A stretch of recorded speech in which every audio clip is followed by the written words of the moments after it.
Bismillahirrahmanirrahim. Assalamualaikum warahmatullahi wabarakatuh. Innal hamdalillah nahmaduhu wa nasta'inuhu wa nastaghfiruh wa na'udzu billahi min shururi anfusina wa sayyiati a'malina. May yahdihillahu fala mudilla lahu wa may yudlil fala hadiya lahu. Asyhadu an la ilaha illallah wahdahu la syarika lahu wa asyhadu anna Muhammadan 'abduhu wa rasuluhu la nabiyya ba'dahu. Sallallahu alaihi wa ala alihi wa sallam tasliman mazida. Wa qala Rabbuna ta'ala fi kitabihil karim, ya ayyuhalladzina amanu taqullaha haqqa tuqatih wa la tamutunna illa wa antum muslimun. Ya ayyuhan nasu taqu rabbakum alladzi khalaqakum min nafsin wahidah wa khalaqa minha zawjaha wa batha minhuma rijalan katsiran wa nisaa'a wattaqullaha alladzi tasaaluna bihi wal arham innallaha kana 'alaikum raqiba. Ya ayyuhalladzina amanu taqullaha wa qulu qawlan sadida yuslih lakum a'malakum wa yaghfir lakum dhunubakum wa may yuti'illaha wa rasulahu faqad faza fawzan 'azima. Amma ba'd, fa inna asdaqal hadithi kitabullah wa khairal hadi hadi Muhammadin sallallahu alaihi wasallam wa syarrul umuri muhdatsatuha fa inna kulla muhdatsatin bid'ah wa kulla bid'atun dhalalah. Alhamdulillahirabbil alamin. Segala puji dan syukur kita panjatkan kehadirat Allah Subhanahu wa taala dengan nikmat dan taufik dari Allah Subhanahu wa taala. Di kesempatan siang hari ini Allah Subhanahu wa taala kumpulkan kita di majelis ilmu. Mudah-mudahan majelis kita di siang hari ini diberkahi oleh Allah Subhanahu wa taala dan menjadi sebab dimudahkan oleh Allah Subhanahu wa taala untuk masuk. Amin ya rabbal alamin. Ikhwani wa akhwati fil rahimani wa rahimakumullah. Insyaallah taala di kesempatan siang hari ini kita akan menyebutkan beberapa adab-adab bagi orang penuntut ilmu ketika menuntut ilmu. Dan ini sering dan banyak dijelaskan oleh para ulama kita tentang pentingnya perkara ini. Nah, bahkan mereka menganjurkan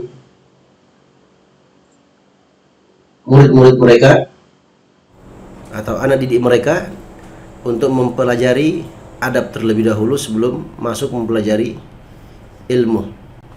Nah, adab itu yang dengannya seorang berhias dengannya.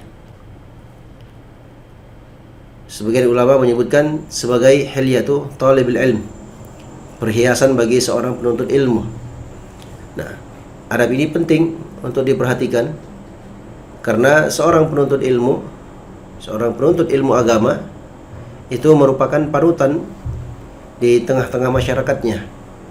Nah, dia akan diikuti oleh banyak orang. Kalau buruk akhlaknya atau buruk adabnya, maka ini tentu akan memberikan pengaruh yang sangat besar bagi masyarakat yang dihadapi. Nah, sekaligus mencerminkan image yang buruk bagi para penuntut ilmu yang lainnya.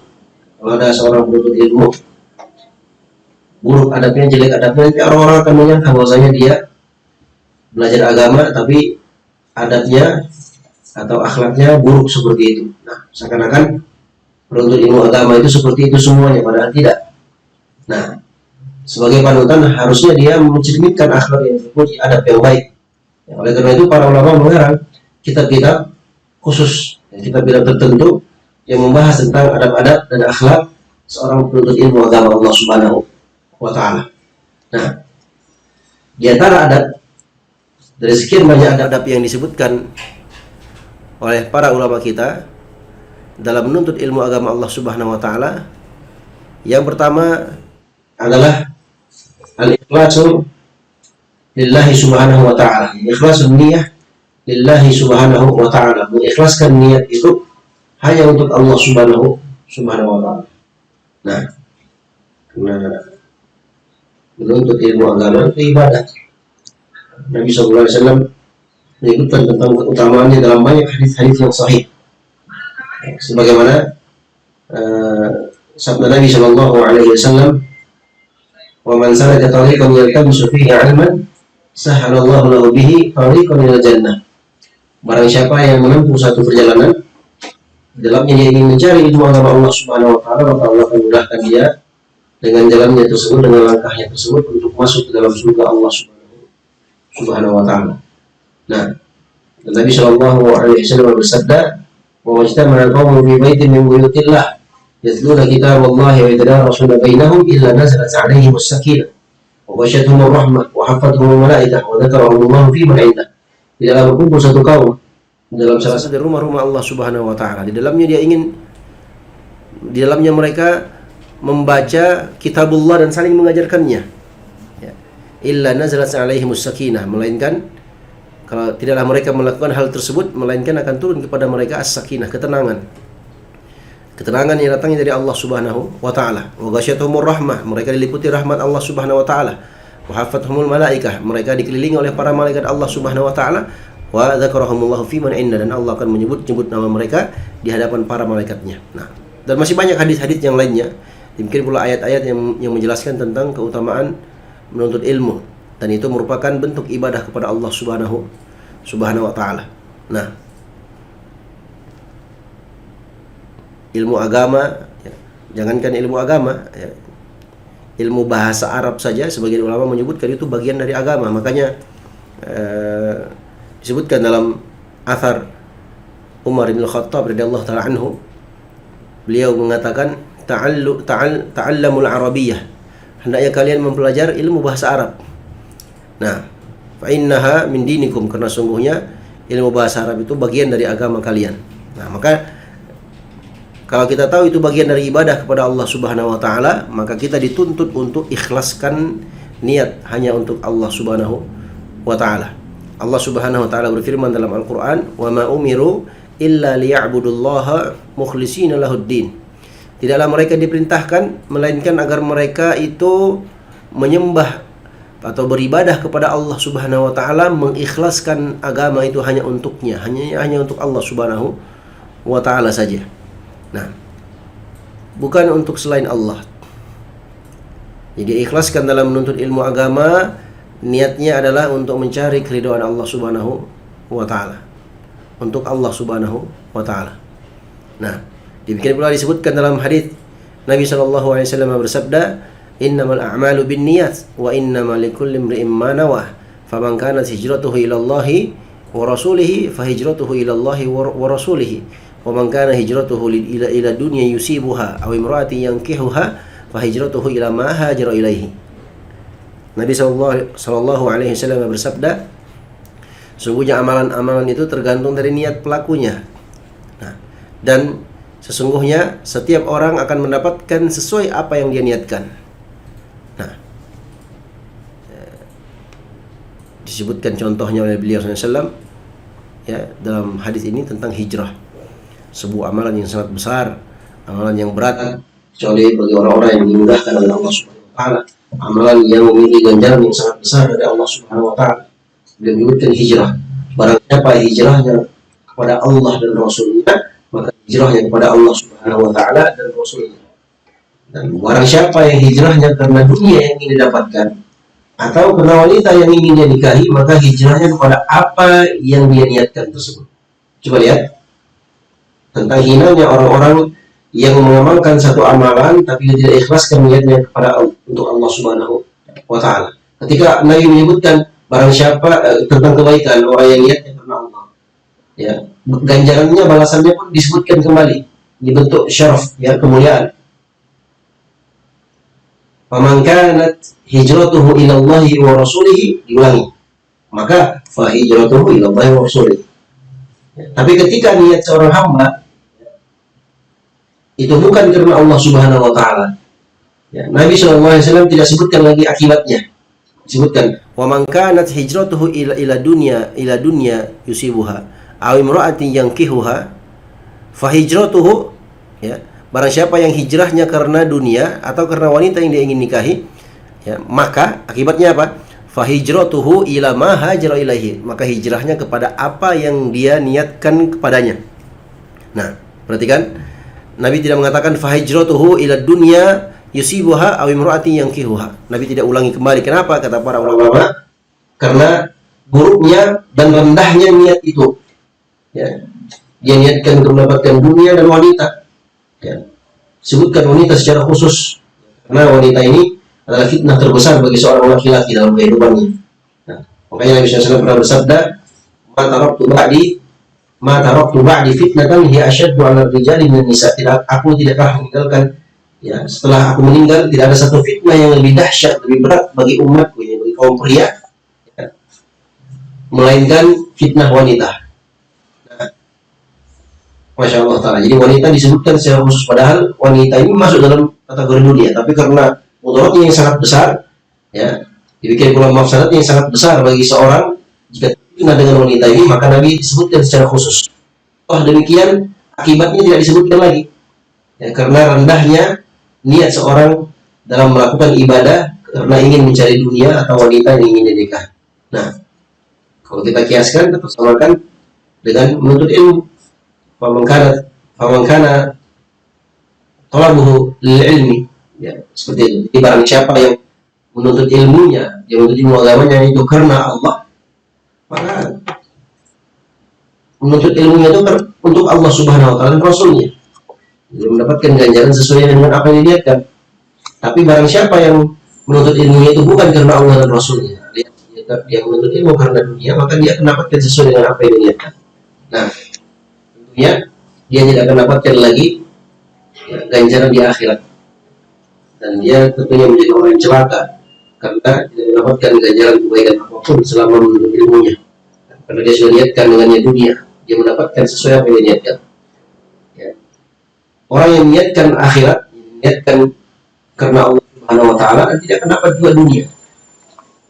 Sebaliknya orang yang niatkan dunia dari amalan soleh yang dia lakukan, dia tidak mendapatkan akhiratnya.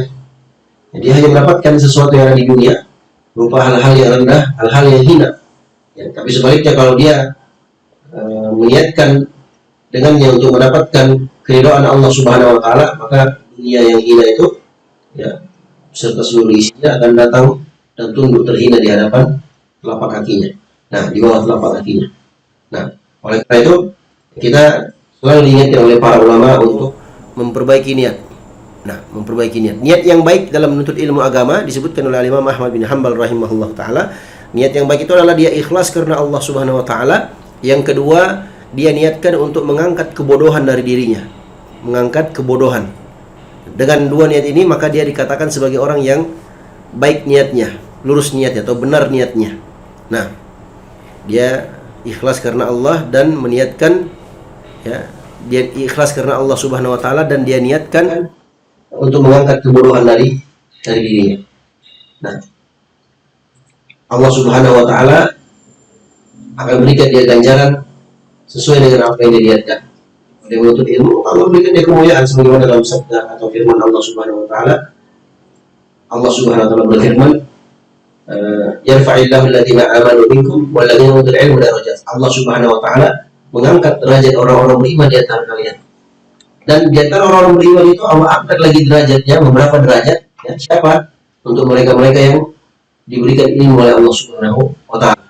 Nah, olehnya itu ilmu derajat, orang yang diberikan ilmu agama, diangkat lagi beberapa derajat. Itu kalau, ya, dia ikhlaskan niatnya hanya untuk Allah Subhanahu wa Ta'ala. Nah, namun sebaliknya, ikhwani wa akhwati fillah rahimani wa rahimakumullah, sebaliknya kalau niatnya tidak benar, niatnya bukan karena Allah Subhanahu wa Ta'ala, maka dia akan mendapatkan api neraka Allah Subhanahu wa Ta'ala.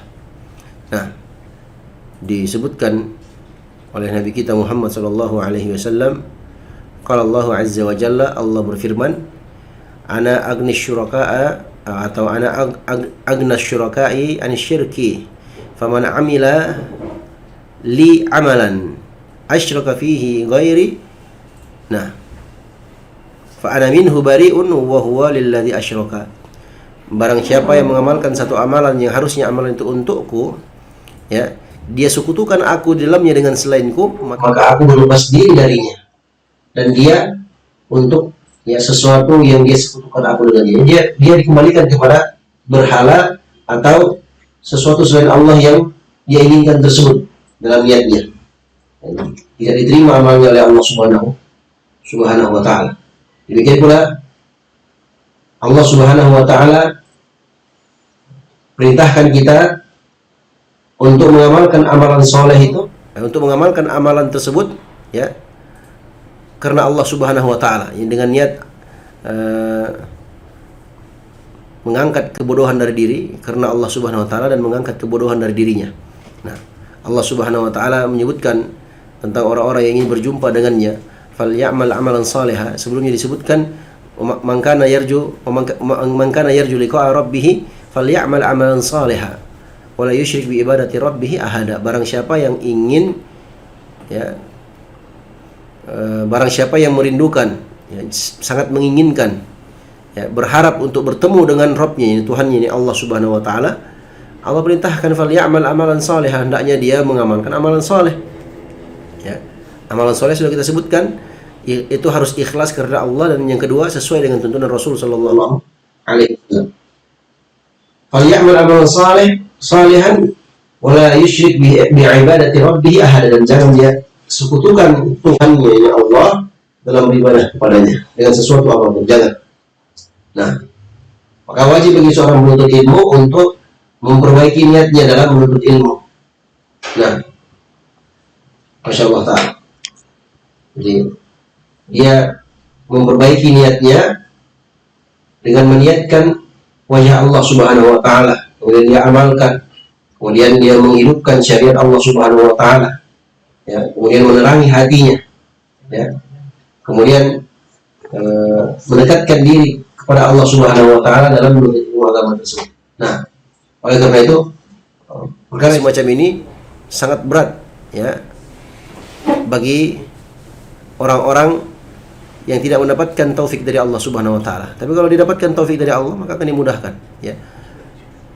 Sufyan Ats-Tsauri rahimahullah taala mengatakan, "Ma'alajtu syai'an, nah, asyadda 'alayya min niyati." Tidak ada satupun perkara yang sadis, yang paling berat aku rasakan dalam memperbaikinya, dalam mengobatinya, melainkan atau selain dari niatku.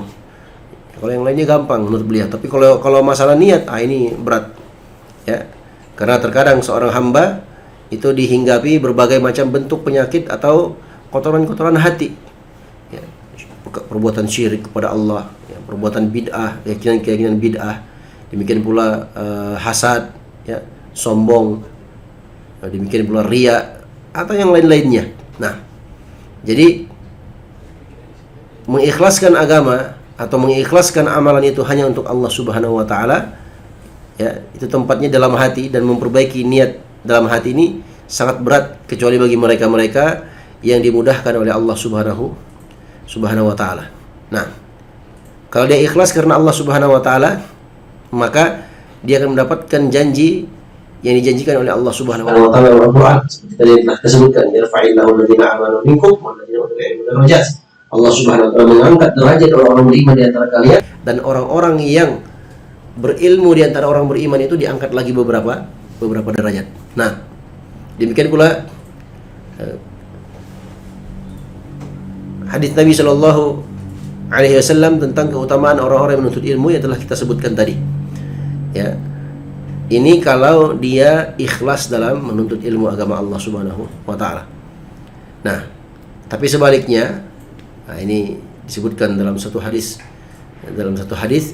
tentang manusia yang pertama kali dihisab, ya, pada hari kiamat, ya, manusia yang pertama kali dihisab pada hari kiamat, masuk dalamnya adalah seorang penuntut ilmu atau seorang yang mempelajari Al-Quran, tapi dia tidak mempelajarinya, dia tidak menuntut ilmu itu kecuali karena riya atau ingin dipuji manusia, atau bukan karena Allah. Nah, maka orang seperti ini akan dimasukkan ke dalam api neraka Jahannam.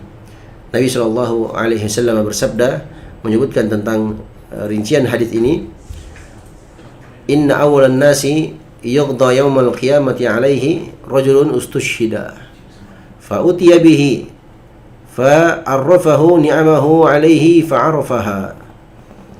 Orang yang pertama adalah seorang yang syahid, mati syahid. Ya. Mati syahid ini balasannya surga, masuk surga dia. Ya. Tapi di sini hadisnya, ya, orang yang mati syahid ini dipanggil, kemudian didatangkan di hadapan Allah Subhanahu wa taala. Kemudian fa'arrafahu ni'amahu alaihi, maka malaikat pun memperkenalkan kepadanya semua nikmat-nikmat yang didapatkan dahulu ketika di dunia. Fa'arafaha, kemudian orang itu pun mengenali nikmat-nikmat yang pernah dia rasakan. Nah, nikmat yang dia pernah rasakan itu dia mengenalnya dan mengakuinya. Qala, maka ditanyalah kepada orang tersebut, ya, fama amilta fiha, apa yang engkau amalkan di dalamnya? Qala, dia berkata, qataltu fika hatta istushhidtu, aku berperang di jalanmu ya Allah. Ini aku berperang untukmu ya Allah, karenamu ya Allah. Qala kadzabta, maka ada suara yang mengatakan, kadzabta, engkau dusta. Walakinnaka qatalta li ayyuqala fulanun jari, akan tetapi engkau itu berperang supaya engkau dikatakan si fulan ini pemberani. Faqad qil, dan itu telah dikatakan dahulu di dunia, artinya engkau telah dapatkan apa yang kau inginkan. Thumma umira bihi fasuhiba ala wajhihi hatta ulqiya finnar, maka orang itu pun diperintahkan, Allah perintahkan malaikatnya untuk menyeret orang itu di atas mukanya. Masya Allah. Jadi diseret pun, ya, di atas mukanya, berarti kakinya di atas, diseret di atas mukanya, ya, menunjukkan bentuk penghinaan, ya, yang Allah Subhanahu wa taala berikan bagi mereka-mereka yang melakukan amal saleh, amalan yang besar, tapi bukan karena Allah. Nah, kemudian dia pun ulqiya hatta ulqiya finnar, sehingga dia pun dibuang, dilemparkan ke dalam api neraka. Nah, ini orang yang pertama, ya. Orang yang kedua, rajulun ta'allama al-ilma wa 'allamahu. Seorang pria yang dia mempelajari ilmu agama dan mengajarkan ilmu agama itu. Wa qara al-Qur'ana, dan dia pun membaca Al-Qur'an. Nah, fa utiya bihi fa arrafahu ni'amahu fa arafaha. Orang ini didatangkan oleh malaikat, ya, kemudian diperkenalkan kepadanya seluruh nikmat-nikmat yang dulu dia pernah dapatkan. Masya Allah ta'ala. Perhatikan, mati syahid itu nikmat. Nah, yang kedua ini menuntut ilmu, ya, menuntut ilmu atau membaca Al-Quran, mempelajari Al-Quran itu nikmat juga, ya, nikmat yang sangat luar biasa. Betapa banyak, ya, manusia di zaman kita hari ini yang tidak mampu membaca Al-Quran. Ya, debat di Facebook, Masya Allah, panjang lebar, tapi baca Al-Quran belepotan. Ya, terkadang debat di Facebook seakan-akan dia Syekhul Islam abad ini. Ternyata semuanya hasil copy paste ternyata. Nah, dia tidak punya ilmu sedikit pun. Ya, hanya suka berdebat, ya, kemudian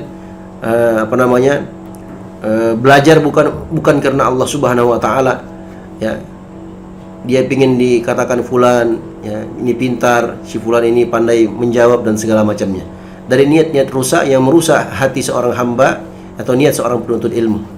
Nah, atau dia baca Al-Quran, ya, dia belajar Al-Quran, belajar qiraah, belajar ini, belajar itu, supaya apa? Dikatakan, oh, dia si fulan ini qari, ya, dia adalah qari.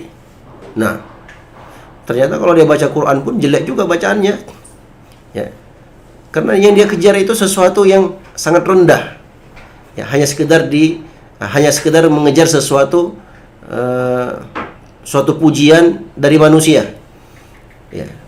Padahal kalau dia ikhlaskan niatnya karena Allah Subhanahu wa taala, maka dia akan mendapatkan sesuatu yang jauh lebih baik daripada niat buruk tersebut. Nah, apa yang terjadi, jamaah yang semoga dirahmati oleh Allah Subhanahu wa taala? Setelah dia mengenal semua nikmat-nikmat itu, ya, karena menuntut ilmu, belajar Al-Quran itu nikmat, ya, apalagi dia belajar sama guru yang punya sanadnya umpamanya, atau guru yang mutkin, yang mumpuni, seorang guru yang pernah belajar di hadapan para ulama umpamanya, atau dia langsung duduk di hadapan ulama. Maka setelah diperkenalkan nikmat-nikmat tersebut, ditanyalah kepada orang itu, fama amilta fiha, apa yang kau amalkan di dalamnya? Qala, dia menjawab, ta'allamtul ilma wa 'allamtuhu wa qara'tu fikal Qur'an. Aku mempelajari dan mengajarkan ilmu, ini ilmu agama, dan aku membaca Al-Quran kepadamu ya Allah, yani karenamu ya Allah. Nah, jadi dia belajar menuntut ilmu, ya, belajar Al-Quran, belajar ilmu-ilmu agama itu karena Allah menurut klaimnya dia. Ya, ini pengadilan di akhirat, pengadilan yang adil seadil-adilnya, karena yang menghukumi adalah Allah Subhanahu wa taala yang Maha Hakim. Nah, Allah Subhanahu wa taala, atau terdengar suara yang mengatakan, kadzabta, engkau dusta. Walakinnaka ta'allamta liqala alimun. Ya. Kau ini dusta. Akan tetapi sebenarnya engkau itu mempelajari agama itu supaya kau dikatakan alim. Ya. Supaya dikatakan ustadz. Ya, dikatakan sebagai kiai atau dikatakan sebagai ya apapun namanya. Nah, ya, dia ingin mendapatkan penamaan-penamaan tersebut. Wa qara'tal Qur'ana liqala huwa qari, dan kau baca Al-Qur'an, kau belajar Al-Qur'an ya supaya engkau dikatakan qari. Faqad qil, sungguh engkau telah mendapatkan, dikatakan demikian. Ini engkau telah mendapatkan apa yang kau inginkan. Tsumma umira bihi fasuhiba ala wajhihi hatta ulqiya finnar. Dia diperintahkan ya, dan diseretlah orang tersebut di atas wajahnya, kemudian dilemparkan sampai dilemparkan ke dalam neraka. Nauzubillahi min dzalik. Nah, ini orang yang kedua.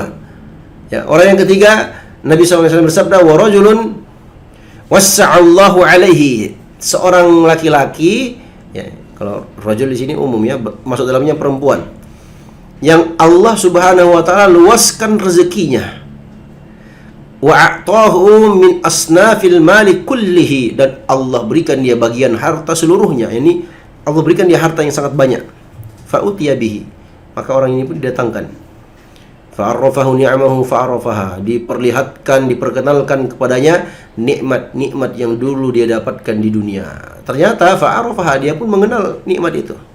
Qala, maka ditanyakan kepadanya, fama amilta fiha, apa yang kau amalkan di dalamnya? Nah, ini untuk siapa kau amalkan? Ya, apa yang kau lakukan dengan hartamu itu? Qala, ya, ma taraktu min sabilin tuhibbu ayyunfaqa fiha illa anfaqtu fiha laka. Masya Allah. Ini klaimnya dia. Klaimnya dia bilang apa? Aku tidak meninggalkan satu jalan pun yang engkau cintai ya Allah, ya, yang engkau cinta agar aku berinfak di dalamnya, melainkan pasti aku akan berinfak di dalamnya karenamu ya Allah. Nah, ini klaimnya dia. Ya, makanya ini klaim-klaim batil semua begini, ya, ini tidak akan diterima nanti di hari kiamat. Ya. Di dunia seorang hamba manusia bisa mengklaim apa saja. Berada depan mahkamah, depan hakim pun dia bisa klaim apa saja. Nah, bahkan mungkin bisa direkayasa. Ya. Tapi nanti di akhirat, ya, semua klaim-klaim itu batil. Ya. Tidak bisa direkayasa lagi karena dia berhadapan dengan Allah Subhanahu wa taala yang Maha Adil. Allah Subhanahu wa taala akan berikan sesuai dengan amalan yang dia pernah lakukan. Ya. Ternyata setelah dia klaim seperti itu, qala, Allah berfirman, kadzabta, kau ini dusta. Nah, walakinnaka fa'alta liqala huwa jawad. Engkau melakukan hal itu, ini berinfak di jalan Allah Subhanahu wa taala supaya dikatakan, supaya disebut sebagai orang yang jawad, orang yang dermawan. Faqad qil, dan itu sudah dikatakan kepadamu. Ini kau telah dapatkan ucapan itu. Kau telah dapatkan pujian itu. Tsumma umira bihi fasuhiba ala wajhihi hatta ulqiya finnar. Kemudian dia diseret di atas wajahnya, ya. Diseret di atas wajahnya, kemudian sampai dilemparkan ke dalam neraka. Na'udzubillahi min dzalik. Nah, maka ini ikhwani wa akhwati fillah rahimani wa rahimakumullah, kata Imam Nawawi rahimahullah, qauluhu sallallahu alaihi wasallam, sabda Nabi sallallahu alaihi wasallam, fil ghazi wal alim wal jawad, tentang seorang ghazi, orang yang berperang di jalan Allah, seorang yang alim, seorang yang dermawan.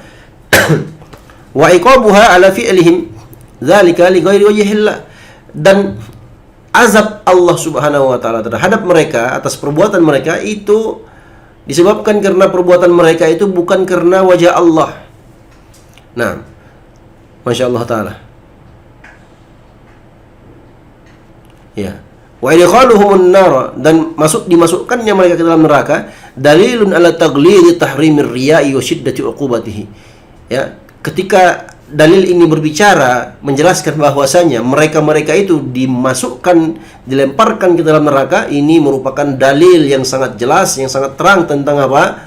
Taghlidi tahrimir riya', ya, beratnya pengharaman, yakni sangat-sangat diharamkannya riya itu.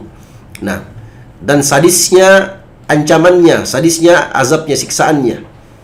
Wa al-hathi ala wujubil ikhlasi fil a'mal, dan hadis ini juga menjadi motivator, ya, untuk mengikhlaskan amalan-amalan itu hanya untuk Allah Subhanahu wa taala. Nah, ini menjadi motivator untuk kita supaya kita, ya, terdorong untuk mengikhlaskan niat kita dalam melakukan amalan-amalan soleh tersebut.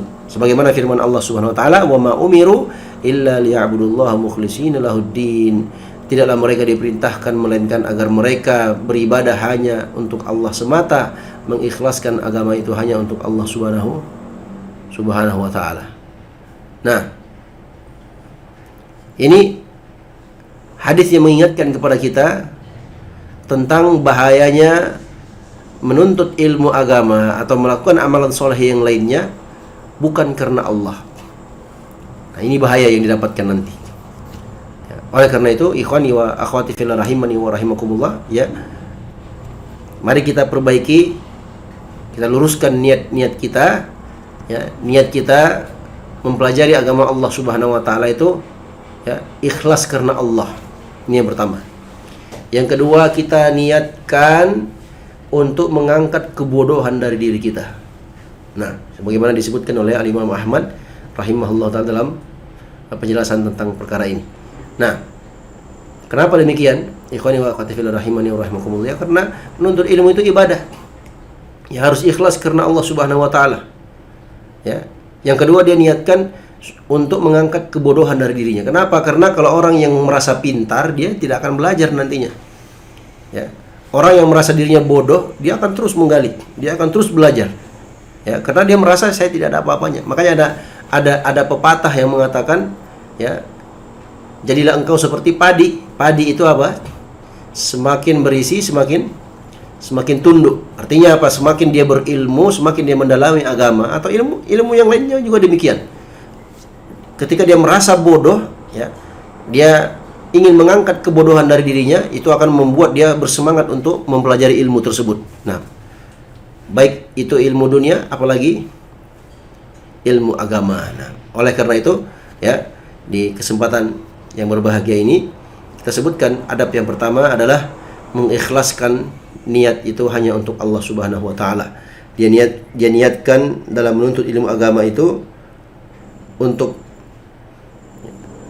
Allah Subhanahu wa taala, karena wajah Allah Subhanahu wa taala, dan yang kedua dia niatkan untuk mengangkat kebodohan dari dirinya. Mudah-mudahan Allah Subhanahu wa taala beri taufik kepada kita semua untuk selalu istiqomah di atas agamanya, istiqomah dalam menuntut ilmu agamanya, dan semoga Allah berikan kepada kita semua keikhlasan dalam mengamalkan agamanya. Kita memohon dan berdoa kepada Allah, semoga Allah kumpulkan kita semua dalam surganya sebagaimana Allah kumpulkan kita di majlis ini, dan semoga Allah Subhanahu wa taala berikan kepada kita semua taufiknya untuk meraih husnul khatimah di akhir kehidupan kita. Amin ya rabbal alamin. Ini yang dapat kita sampaikan, mudah-mudahan bermanfaat. Mungkin ada di antara ikhwan wal akhwat yang ada di studio yang ingin bertanya, atau teman-teman yang lainnya yang ingin bertanya, dipersilahkan. Nah, kalau tidak ada pertanyaan, ya kita cukupkan sampai di sini. Mudah-mudahan bermanfaat. Kita tutup majelis kita dengan doa kafaratul majlis. Ya. Subhanakallahumma bihamdika asyhadu an la ilaha illa anta astaghfiruka wa atubu ilaik. Wassalamualaikum warahmatullahi wabarakatuh. Waalaikumsalam warahmatullahi wabarakatuh.